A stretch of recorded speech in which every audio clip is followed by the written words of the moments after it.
talk to us about how your story, first of all, Yeah. how you got to, to be a candidate. Well, the story goes back to I'm a Jersey guy. Jim, I was born in Camden, Lady of Lourdes Hospital in Camden County, grew up in Cherry Hill. And my family, small business family, my dad had a small machine shop in Westmont, New Jersey on Highland Avenue.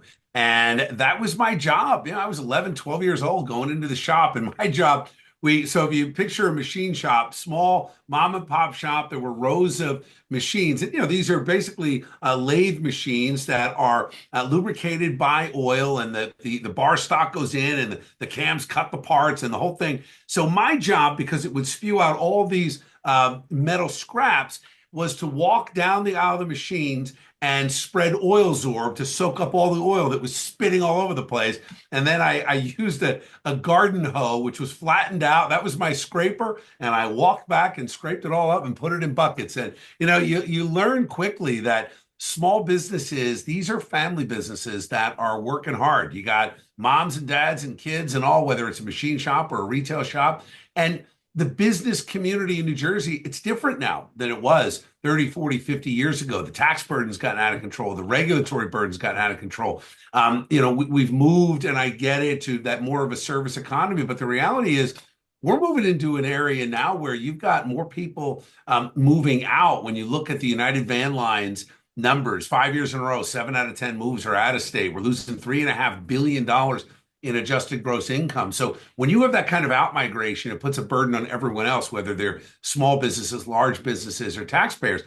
So for me, I love New Jersey. And I tell the story, when I was a kid, we would go to Sunday dinner almost every Sunday at my great grandmother's house, also in Westmont, New Jersey. So you picture it. You got the shop that was there in Westmont. My great grandparents lived there. My grandparents lived there. We lived a few miles away in Cherry Hill. And there you are, 4 generations of Spadeas having Sunday dinner. Today, it doesn't work that way. Grandparents and great grandparents, are you kidding? You're lucky to see your kids and grandkids every week. Forget it. Maybe twice a year if you're lucky on holidays, because it's become unaffordable for retirees, for new families coming in, for business owners. So I'll tell you the truth. I had no intention of getting into this race for governor. I saw what happened in 2021. And from my perspective, it was an absolute disaster. The Republicans simply gave it away to Phil Murphy, and they lost. And meanwhile, the contrast is you had a guy in Virginia, Glenn Youngkin, running in the same year, who embraced small business, embraced refining and streamlining regulation and registrations and certifications and renewals and all that stuff, and he won. And the interesting thing was 6 out of 10 voters in Virginia turned out to vote. In New Jersey, 6 out of 10 stayed at home. So it occurred to me, as a guy that was, I was in the Marine Corps. I graduated from Boston University, met my wife, Jody. We've been married 30 years. We have 2 great kids. I've got a great son-in-law.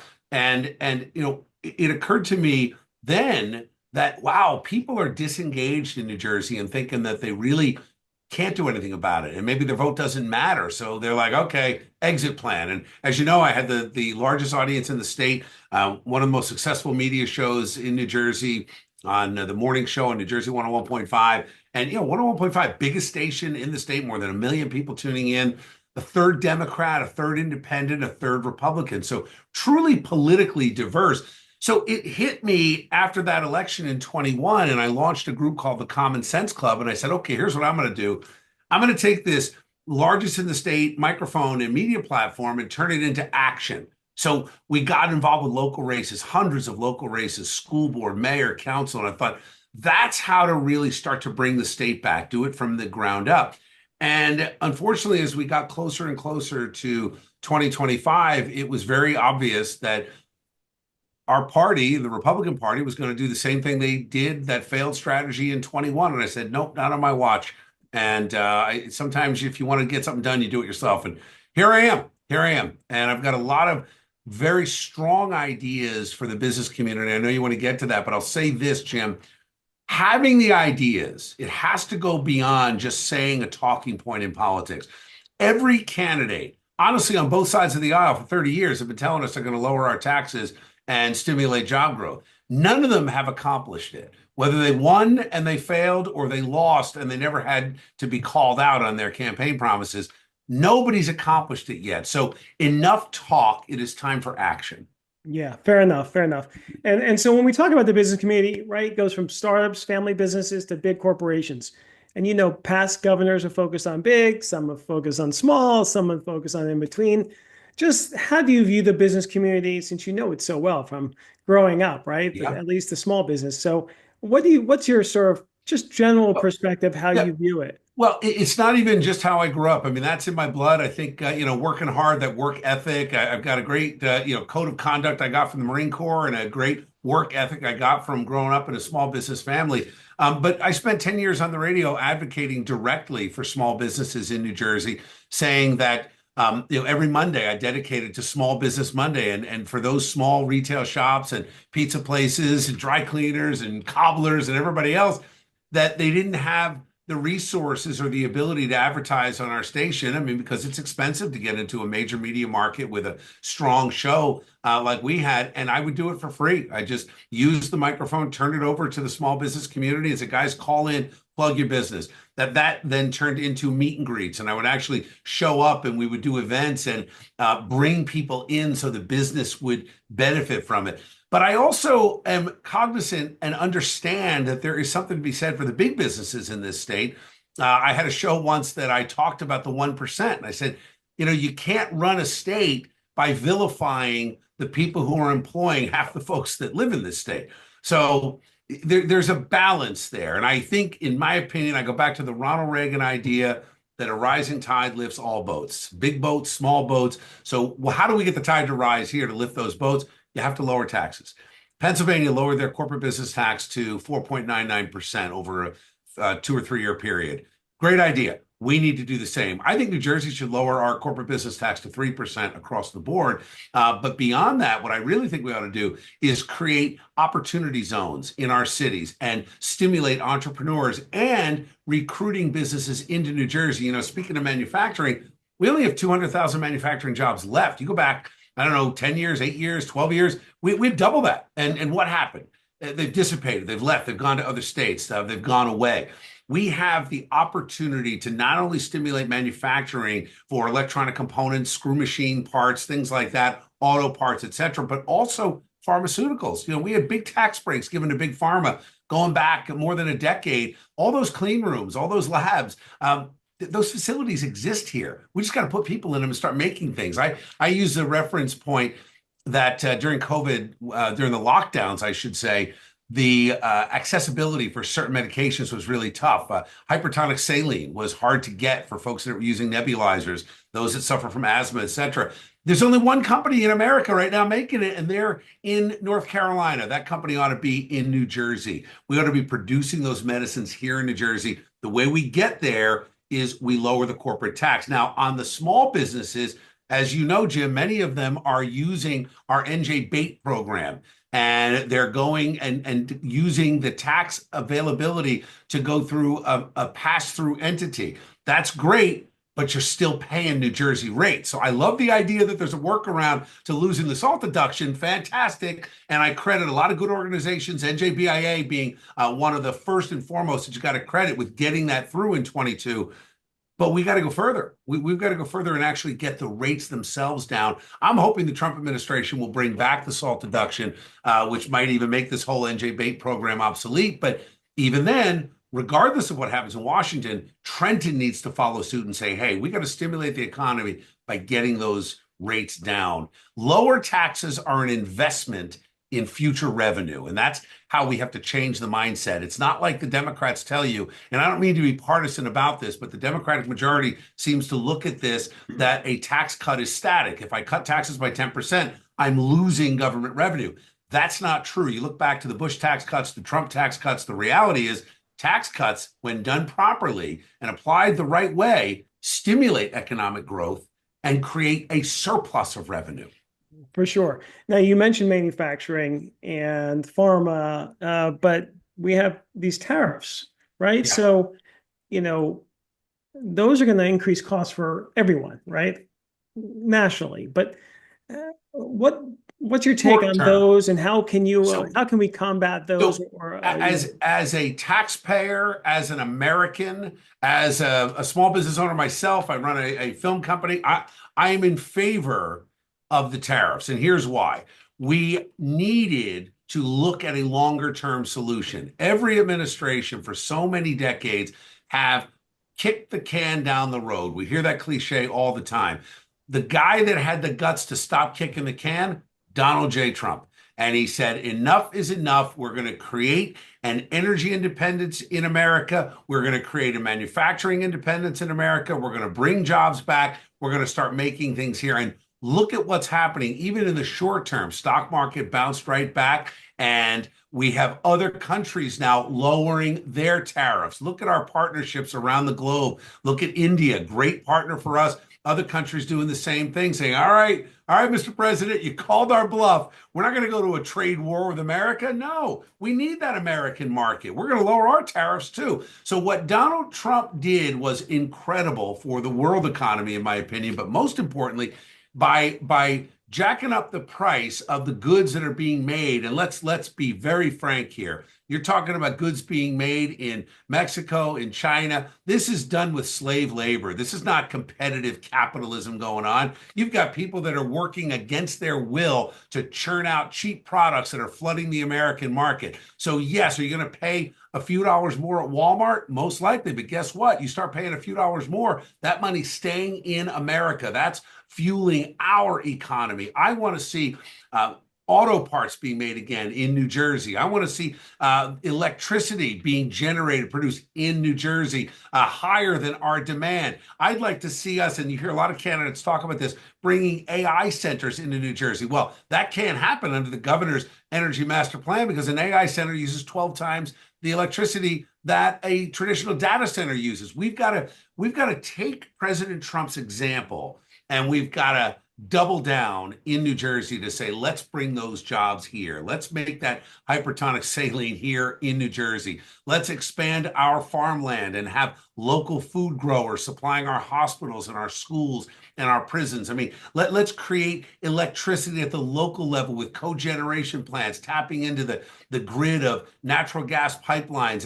and lowering the distribution costs. And all of those things can happen, but we need leadership. Right now, what we've got, Jim, is we've got a governor currently and an entire slate of Democrats running for governor who are opposing Donald Trump's solutions.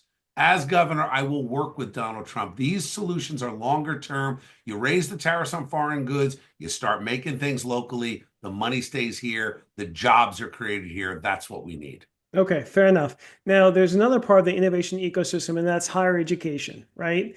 And we're seeing a lot of cuts coming or proposed cuts that will, negatively affect research and development, right? Not only at universities, but healthcare institutions. How can we ensure that, R&D and innovation continue in the state, as we see this potential? Well, It hasn't all happened yet, but, if it does happen, it could have a very negative effect. What's your well, take on that? I'm going to tell you this. I'm going to enhance those cuts. We're going to make more cuts in New Jersey, and I'll tell you why. We need to stop the pronouns and propaganda that have it literally been infused into every classroom from middle school up through higher education. So we're not really churning out all the engineers that we need. What we're doing is we're churning out propaganda mouthpieces. We've got a big problem in higher education because we throw money at a problem. Let's face it, our real higher education situation is we spend $1 billion of taxpayer money just on Rutgers University alone. Rutgers has a $5.1 billion budget. Their budget 4 years ago was only $4 billion. Taxpayers, if you look at their budget online, it's all accessible to the public. 24 cents on the dollar comes from us. So I want to know what I'm getting for my $1 billion investment, because I'll tell you this, Jim.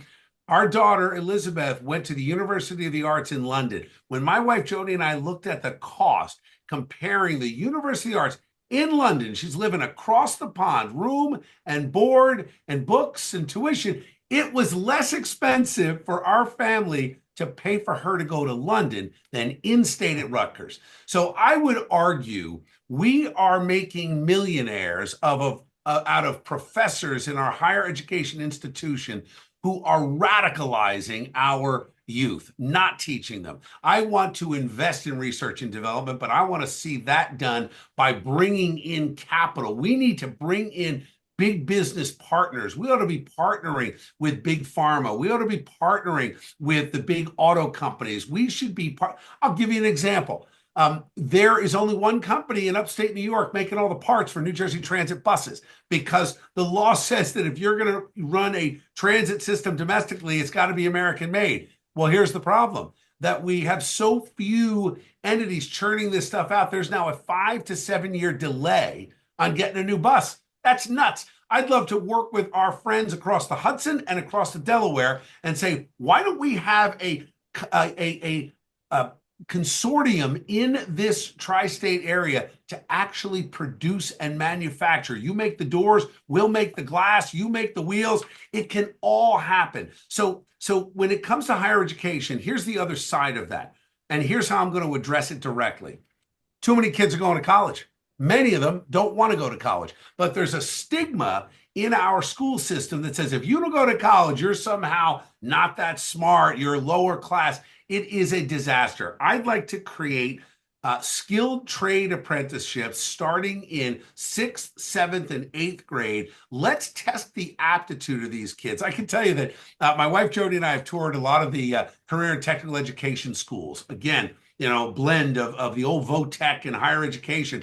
The kids turn in a wrench, Jim, they're smiling. You know why? They don't have $100,000 in debt and they have a job waiting for them when they graduate. That's a huge, huge thing. So once you get the kids that don't want to go to college, that actually would love to drive a truck, turn a wrench, be an HVAC technician, a plumber, an electrician, get them out of that college pool. Now we can talk about investing in those kids that do want to be the engineers, that do want to get behind the R&D when it comes to big pharma or other technical innovations. The problem in New Jersey is we put the cart before the horse and we just throw money at it thinking that that's the solution. That is not the solution. We've got to have a smart solution, which involves changing the mindset in high school, creating an opportunity for young people to get the trades into the trades that they want, and then partnering with big companies to say, let's bring those jobs in. I'll tell you something that happened on the other side of the Hudson in New York. Governor Cuomo gets vilified, I know. Now he's running for mayor in New York.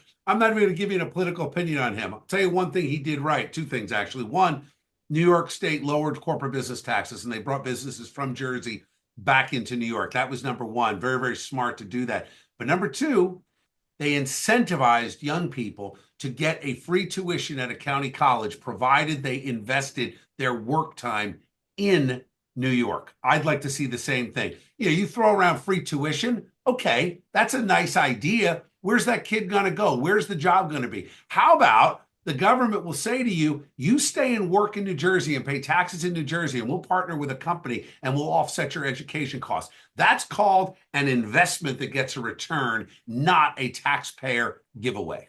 Yeah, fair enough.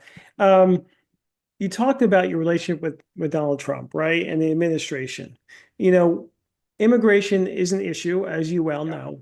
On the other hand, immigrants have made this state, so rich in so many ways, including economically, and the high-tech talent, right, are so important to our innovation ecosystem, right? So how can we keep the inflow coming of those really smart immigrants, all immigrants, right, to make our state richer in so many ways?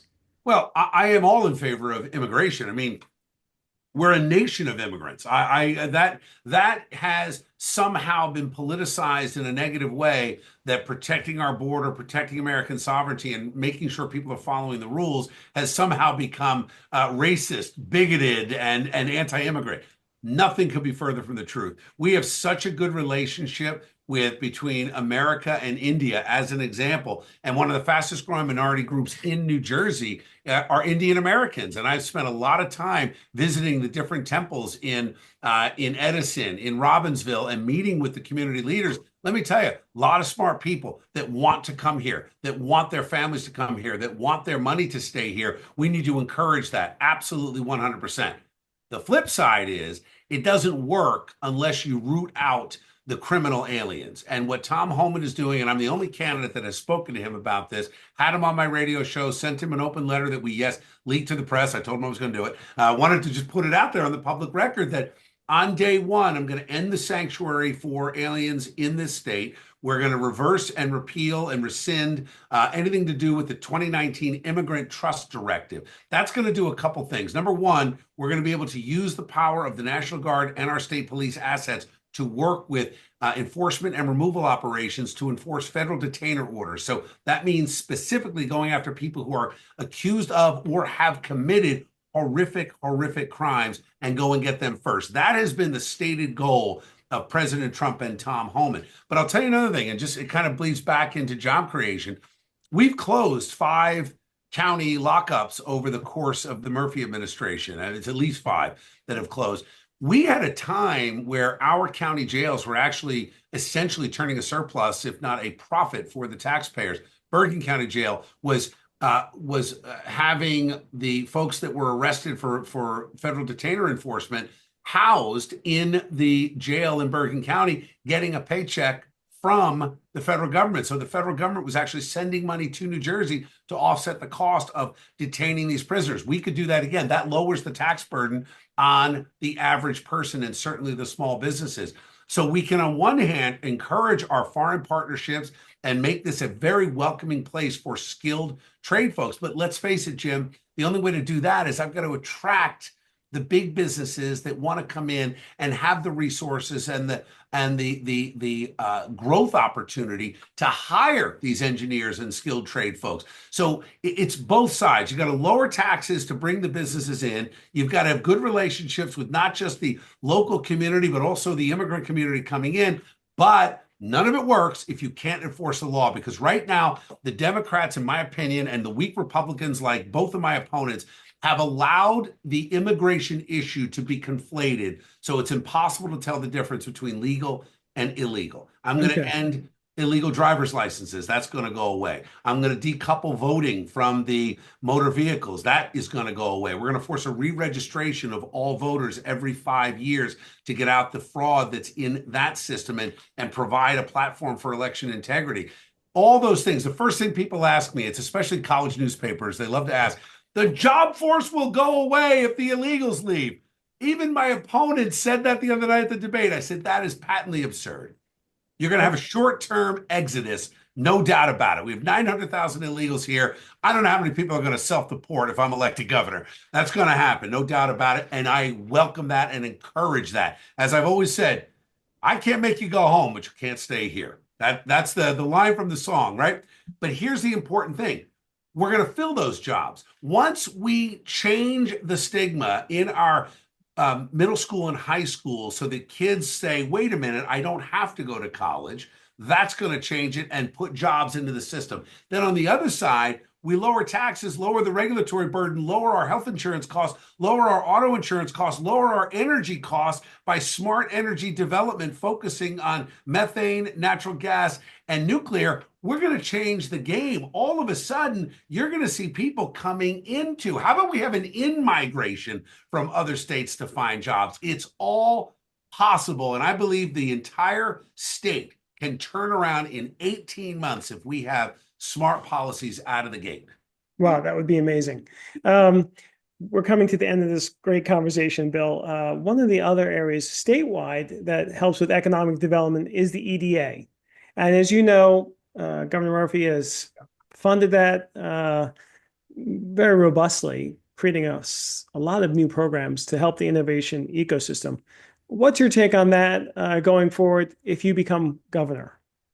I am in favor of using the money that has been invested in things like the EDA to provide tax incentives for companies to relocate to New Jersey. I think part of the problem that we've seen over years is you have big money giveaways. I'll give you an example. And I say this with full disclosure that I run a film company, two actually, Exit 19 and 13th Floor Productions are my movie companies that we create low budget films for Lifetime movies. We've sold to Lifetime TV Network. I've got a film right now running on Tubi. So there's my quick plug for my movie business. But we gave away nearly $400 million in tax incentives to Netflix to occupy Fort Monmouth. The only requirement after I read this deal is that they stay for 10 years. Here's the problem, Jim. Where's the guarantee they're going to hire local? Where's the guarantee that these movie companies that are going to come in and use these 12 sound stages are going to use local vendors? None of it. We made our last film in Pittsburgh. You know why? I made a film for $275,000, actually $265,000. We got a $41,000 check back from the state of Pennsylvania because we hired all local. So you think about that against a $265,000 film budget. And yes, that is low. That's about at the SAG ultra low budget, but you can make a pretty decent film for that these days because of the equipment is amazing. You have to, you know, on a phone these days. But that aside, think about it. $41,000 back. That was the incentive.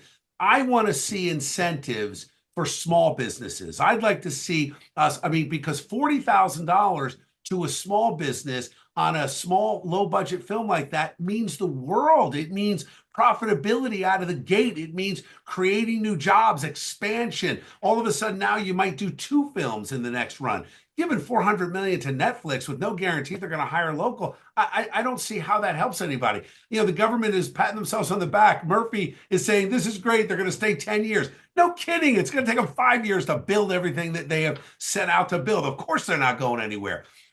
We have to think differently. I'll tell you what I would use EDA investments for. I'd like to see an expansion of our local airports. We're dealing now with something going on at Newark Airport, and it's facing me personally because my son, Michael, is graduating from San Diego State in just a week. And my wife, Jody, and I are heading out there at different times. I can only take about 20 hours off the campaign trail, but it's all about timing. There's a chance I miss my son's graduation because if that flight is delayed going out, I can't go because I have to come back on the red eye the next day. So the point is, why do I have to go to Newark at all if I'm flying to Pittsburgh or DC or Boston? We should invest in our airports like Pomona, the Atlantic City International Airport, Trenton, Monmouth Executive Airport. Do you know that Monmouth Executive Airport in Wall Township, Monmouth County, has a longer runway than LaGuardia? We should be partnering. And as governor, I will be on the phone with Republic Airlines, Breezes Airlines. Think about the jobs we can create if we brought in regional carriers to offset the burden in Newark. It would be huge locally because businesses will prop up around that. Hotels will prop up around that. All of this can happen. We need growth. New Jersey is such a wonderful place, but try to go and enjoy a vacation in Atlantic City. If you fly in from somewhere to Pomona, how are you getting to the city? You're going to Uber, you're going to take a bus. Why is there no light rail?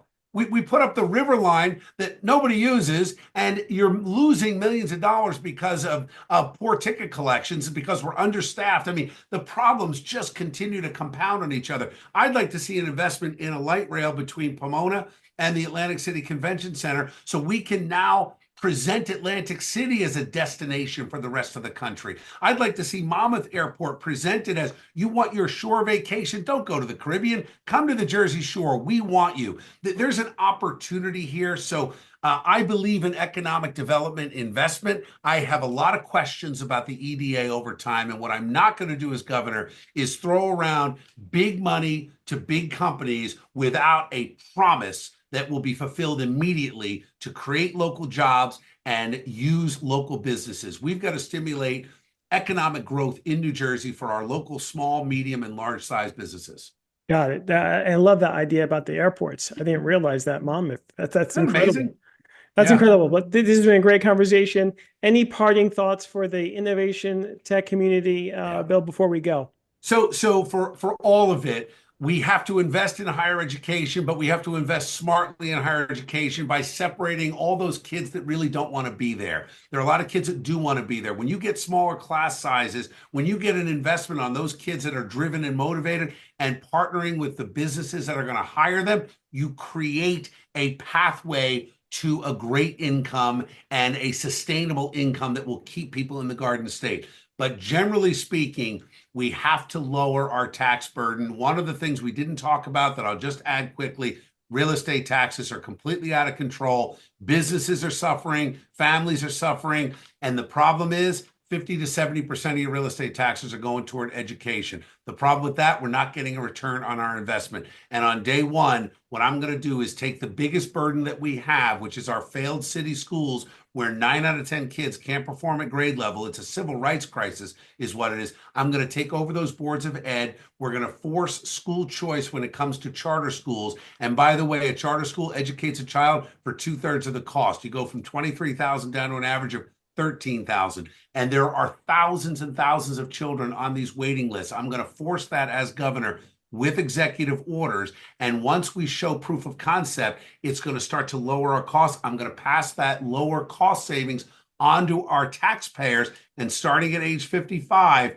we're going to go from 55 to 70 and zero out your education portion of your real estate taxes. Most New Jerseyans will see about a 50% cut in their real estate taxes beginning at age 55 all the way down to up to, I should say, age 70.